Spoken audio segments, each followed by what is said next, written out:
Hi, Lovey. It's Grandma. I got you another book. Um, it's called Harold and the Purple Crayon, and it's a pretty old book. Even predates Grandma. But this is one of my favorite books when I was a kid, and I think it was actually one of the favorite books of your great grandma, my mom. So I'm gonna read this to you, and I love you and I miss you. And I'm sorry we missed this week. I know things have been kind of hectic there. So hopefully we'll get to talk this weekend. All right. And I love you, peanut butter. Okay. Harold and the Purple Crayon by Crockett Johnson.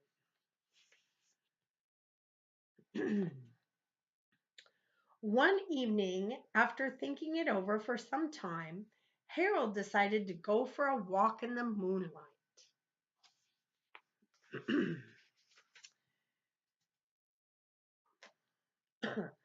There wasn't any moon, and Harold needed a moon for a walk in the moonlight, and he needed something to walk on.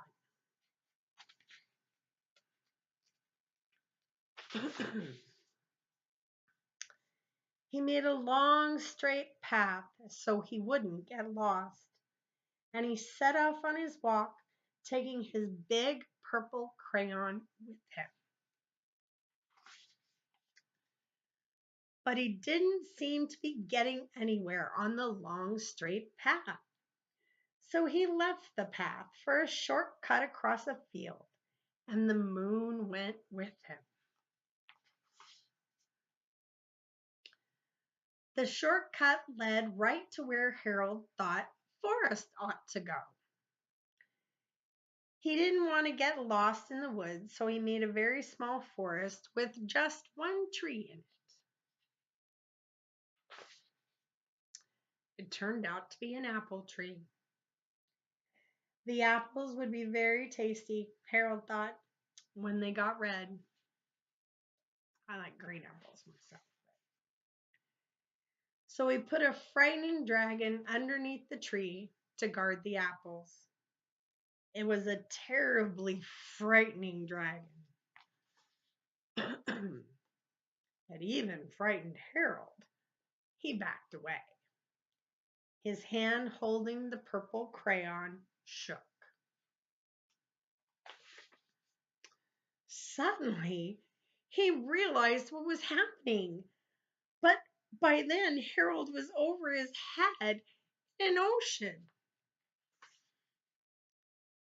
He came up thinking fast, and in no time he was climbing aboard a trim little boat. He quickly set sail, and the moon sailed along with him.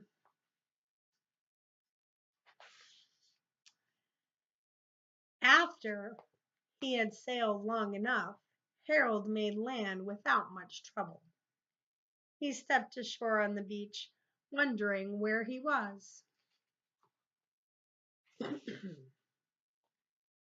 The sandy beach reminded Harold of picnics, and the thought of picnics made him hungry. So he laid out a nice, simple picnic lunch. There was nothing but pie.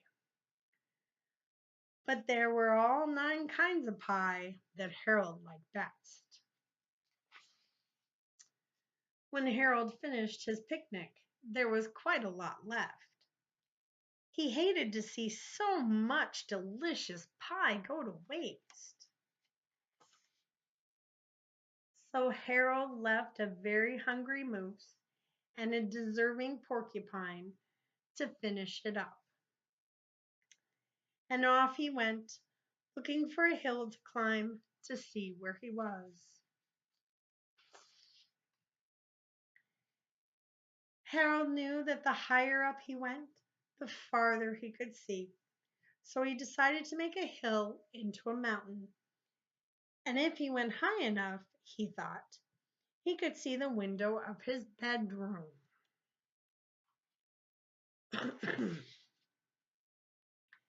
He was tired, and he felt he ought to be going to bed.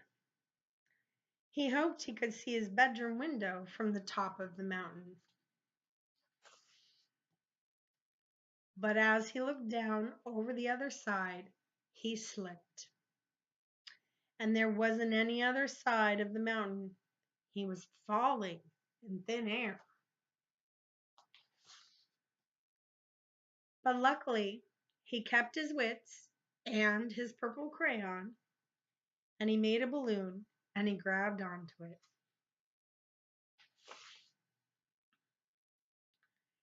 And he made a basket under a balloon big enough to stand in. And he had a fine view from the balloon, but he couldn't see his window. He couldn't even see his house. So he made a house with windows, and he landed the balloon on the grass in the front yard. None of the windows was his window. He tried to think where his window ought to be.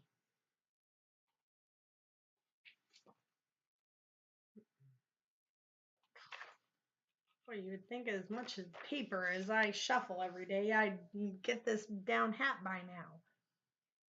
He made some more windows, and he made big buildings full of windows. He made lots of buildings full of windows. He made a whole city full of windows. But none of the windows was his window. He couldn't think of where it might be.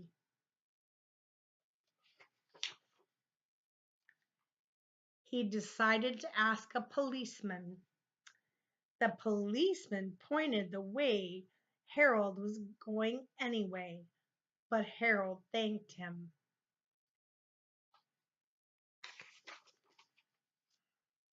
And he walked along with the moon, wishing he was in his room and in his bed.